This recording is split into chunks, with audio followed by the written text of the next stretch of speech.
I'm Jenora Whiteley, and the night I begged for my parents' voices was the night they chose silence, lying on that hospital gurney, fading in and out. I heard the doctor say they couldn't operate without a family signature. They called my mother first. She declined. They called my father next. He refused. And as my heartbeat slowed on the monitor, it hit me with a kind of cold I'd never felt before. The people who brought me into this world weren't willing to lift a finger to keep me in it. That's the moment something inside me cracked, and the story I thought I lived my whole life shattered with it. The cold hit me first sharp, clean, the kind that wakes every nerve as I stepped behind the station and checked my gear. The rope felt solid in my hands, the metal clips clicked into place, and the GPS blinked awake after a tap. Morning light hadn't broken through the clouds yet, leaving the Rockies washed in a blue-gray stillness that always felt more like home than anything waiting for me in Denver. Up here, nothing was soft.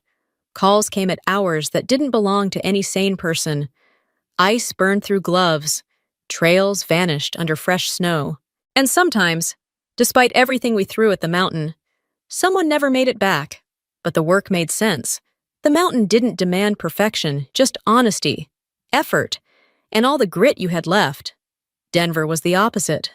Perfect breakfasts, perfect clothes, perfect smiles held in place for people who cared more about impressions than connection. I'd spent years squeezed into that world like a puzzle piece carved into the wrong shape.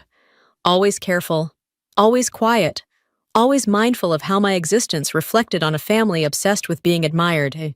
Out here, I wasn't an accessory in someone else's portrait. I was allowed to breathe. The captain called across the yard, saying the Northern Trail needed a check before the next storm. I grabbed a radio, mounted the ATV, and climbed into thinning daylight. A subtle vibration rippled beneath the tires, then another, stronger.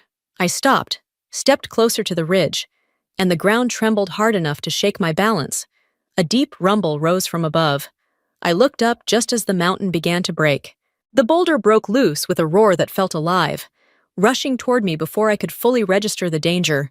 I barely managed to shout into the radio before the impact drove the air from my lungs and sent pain ripping through my abdomen.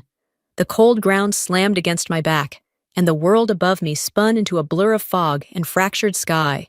Someone's hands pressed against my shoulder, urging me to stay awake, voices rising and falling like they were underwater. I caught the frantic command for a helicopter, the words internal injury, and then everything tilted into darkness. Flashes cut through the sea beat wet earth, the sharp tang of pine, the violent thrum of rotor blades beating the air. When I opened my eyes again, the light overhead was harsh and unforgiving. I couldn't move. Somewhere above me, a doctor murmured that I was bleeding inside and needed surgery now. A question followed. Directed to a nurse, had my family been reached? I wanted to believe the answer would be yes. That belief evaporated when I heard the nurse whisper that my mother wasn't picking up, busy downtown, and my father had asked them to call later.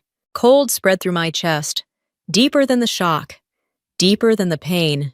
The only sound steady enough to cling to was the slow, rhythmic beep of the monitor beside me. I slipped under again, knowing the one thing I couldn't outrun. I was alone when it mattered most. Consciousness drifted in pieces, but the voices around me sharpened. The staff was still trying my parents, still getting nowhere. A nurse spoke softly near my bed, explaining that my mother had stayed at her fundraiser and my father wanted the hospital to assume responsibility. Their refusal hung in the air like a verdict. That was when another voice entered the story, one I hadn't heard in a long time. An older man sitting in the waiting area, a man in weathered boots and a mountain-worn jacket, recognized my name. As the doctor argued into the phone, Elias Rowan, the same man I'd once stayed late to help with a stack of insurance paperwork no one else wanted to deal with, when the doctor said they needed a legal signature or they'd lose me. Elias stepped forward. I wasn't awake to see it, but they told me later how he set his hand on the form with a quiet resolve and cracked the pen from pressing too hard. He didn't hesitate. He didn't ask for permission. He simply said it was his turn to help me stand the way I'd once helped him. The last thing I felt before they wheeled me toward the operating room was the cold slide of air against my skin and the strange safety of a name I never expected to save me. I woke to a thin whistle of wind slipping through the window frame and a stab of pain low in my abdomen, sharp enough to steal my breath. Shapes sharpened slow and uneven, and the nurse's relieved smile came into focus as she told me I was safe. My gaze drifted to the clipboard resting on the table beside me. A single name sat there, bold in black ink. Not my family's, his. Elias Rowan. For a moment, I thought I was misreading it, but the nurse hesitated when I asked who had signed, explaining that he was the only one who stepped forward because no one else had responded. The words landed heavier than any blow I'd taken on that mountain. When I asked if anyone had come, she adjusted the ivy line instead of looking at me and said no, not yet. 24 hours, and not one familiar face had walked through the door.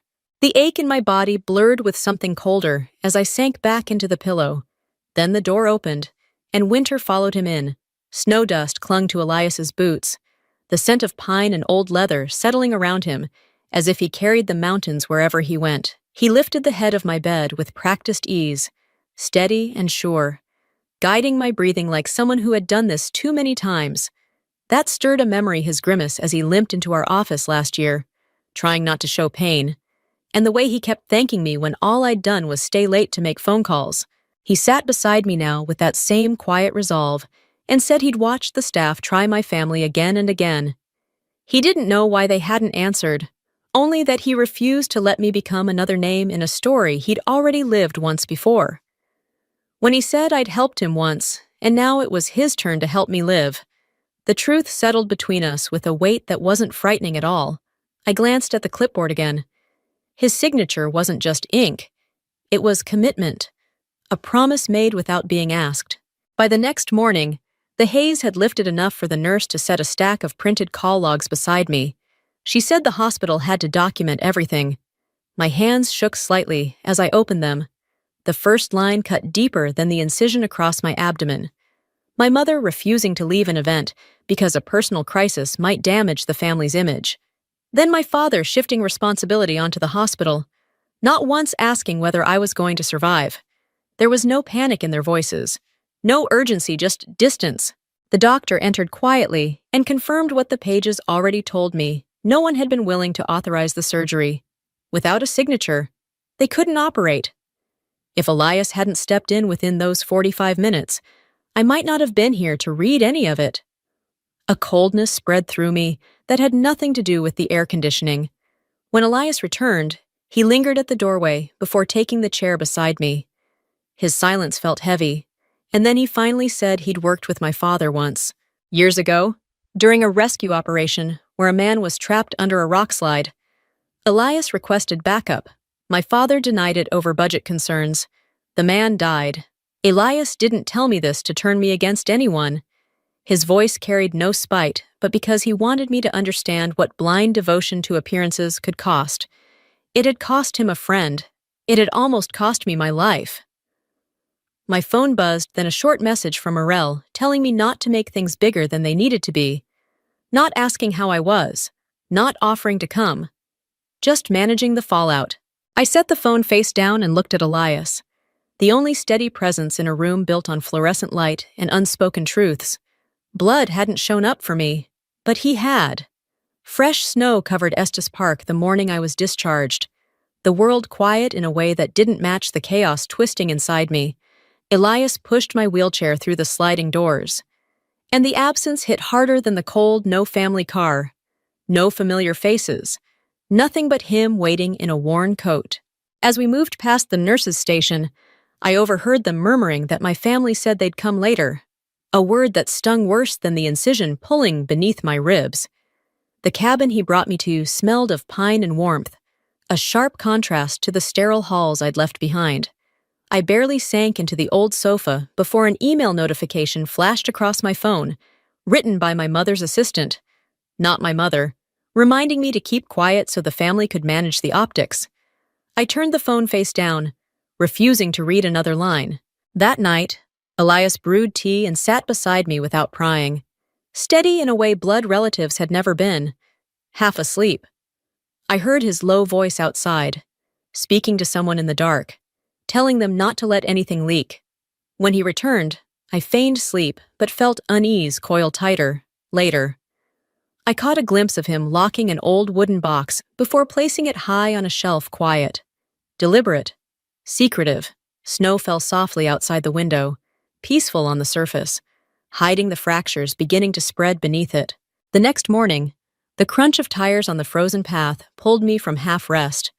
A sleek SUV stopped outside, and Arelle stepped out untouched by the weather, her polished smile already tightening something in my chest.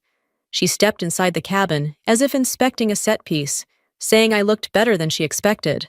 Though the words held no warmth, she spoke first about Denver's gossip, not my injury, insisting I managed the narrative before reporters started asking why the family had been absent. Then she delivered the real message: my mother wanted Elias removed from the paperwork because a stranger signing made them look bad. I told her he'd saved my life. She answered that image mattered more. Moseng. She slipped further, admitting they'd held a PR meeting and needed me to reappear soon to show unity. I laughed at the absurdity of it, me as their damage control. That was when Elias stepped through the door, snow on his shoulders, his voice cutting sharply as he told her he'd heard enough. The way she flinched said everything. Trying to recover. She warned me that dragging this out might expose things my father had done. She caught herself too late, clamping her jaw, and Elias's eyes locked onto hers with a quiet, unsettling recognition. When I pressed her, she told me to stay in my place and fled for the door, hands shaking as she gripped the handle.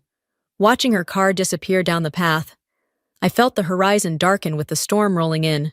Elias stood beside me, steady as ever, and I knew the real battle hadn't even begun. The storm hit Estes Park as if the sky had cracked wide open, wind clawing at the cabin walls while a deep ache twisted through my abdomen. Sharper and more urgent than anything since the surgery, Elias took one look at me, pale and doubled over, and told me we were leaving. The truck slid across the icy road on the way to the hospital, wipers fighting the snow. His hands steady even as the mountain tried to push us back. Inside the ER, I stopped short. My family, absent for days, stood gathered in coats lined with fur, eyes darting around like people terrified of being caught. My mother rushed forward with a practiced smile that didn't match the fear flickering behind it, insisting she'd been worried sick. The question I asked her cut through every false note in her voice, and the hallway fell silent, as if even the storm outside was listening. She spun a story for the doctor, claiming they'd monitored my condition non-stop. I laughed, pain blooming under my ribs, because lies always sounded louder under fluorescent lights. My father tried to defend them, but his voice cracked when I confronted him with the truth he'd tried to hide behind busyness and excuses. Then a relay appeared. Her whisper meant only for me, but spilling into the air, admitting they'd acted for their own sake, not mine. Faces turned, eyes widened, the mask slipped. I told the doctor to bring the call transcript. My mother tried to block it, but the paper landed in her hands anyway. As he read each sentence, every refusal, every dodge, every cold dismissal, the storm outside battered the windows as if echoing each blow. I pointed to Elias, the only person who'd saved me, not them. And for the first time in my life, I said no out loud, firm, and without fear, standing in that frozen hallway with snow melting around my shoes. The moment the doctor finished reading the transcript, the hallway erupted not with sympathy for me, but with panic from the people who'd spent years perfecting their image. Their whispers rose and fell like they could outrun the shame clawing up behind them. I eased myself into a chair, one hand pressed against the tender pull of my stitches, and felt Elias settle beside me, steady as a foundation I never knew I needed. He murmured that they would try to spin this. They always did. And he was right. They moved fast. My father stepped forward first, insisting there must have been a misunderstanding, that they'd been given the wrong information. I met his gaze without flinching and asked if the confusion was real, or if he simply hadn't wanted the responsibility. The doctor confirmed there had been no error, and my father's silence told me everything he refused to admit. I asked for the paperwork. My hand barely shook as I signed them out of every legal position over my life and added Elias in their place. My mother's voice trembled with outrage, but I told her quietly that I was finally protecting myself. Watching the shock ripple across their faces felt surreal, like I was severing a cord that had been wrapped around my throat for years. Aurel crumbled next, tears slipping for the life they were losing control over. Not for me. She insisted our mother wasn't the monster I thought, only a woman terrified of losing what she'd built. I asked what terrified on her. Her silence hit harder than any confession. When Elias and I stepped into the cold foyer, he paused before pushing open the door. He told me there was one truth he hadn't shared: the man who denied backup the day his teammate died. My father had done it for political optics, and when I needed him, he made the same choice again. The weight of it settled deep, not as a fresh wound, but as confirmation of what had always been there. Elias didn't soften it or try to turn himself into a hero. He simply stood with the honesty my own family never gave me. Outside, snow drifted from the roof in soft sheets, and for the first time, the air felt wide open, like a life I could finally claim as mine. I went back to Denver only because I needed to close a door that had stood half open my entire life. Ski. The drive felt strange, familiar roads, familiar skyline, but none of it belonged to me anymore. When I reached the apartment, the place looked exactly as I'd left it: spotless, curated, staged. A home designed for someone who didn't exist. I walked through each room slowly, letting the silence settle, then began gathering the pieces of my life that actually meant something. The old Rocky Mountain map with folds softened by weather and use. The rescue team keychain scratched from days in the field. The thick wool scarf a teammate knitted for me after a brutal winter shift. Everything else could stay. None of it held any part of me worth carrying forward. As I zipped the duffel, I sensed movement behind me. Aurel stood in the doorway, eyes rimmed pink, her usual poise stripped away. For a long moment, she didn't speak. When she finally did, her voice cracked more than I'd ever heard. "If you leave, I only have Mom." I straightened and faced her fully. She wasn't asking me to stay for my sake. She was grasping for stability in a world she'd built around pleasing someone who never had room for anyone else. I rested a hand on her shoulder and told her the truth. Gently, she had choices. She always had. But choosing differently required courage she hadn't found yet. Her tears came fast then, real and raw in a way I'd never witnessed. I held her, not with promises, but with a simple understanding that love didn't have to mean surrendering myself again. When she let go, I walked out without looking back. The cabin welcomed me like breath after suffocation. Elias knelt by the fireplace, coaxing sparks into flame, the room already warm with the scent of burning pine. He looked up when I stepped inside, his eyes scanning me as if checking that I hadn't left some essential part of myself behind.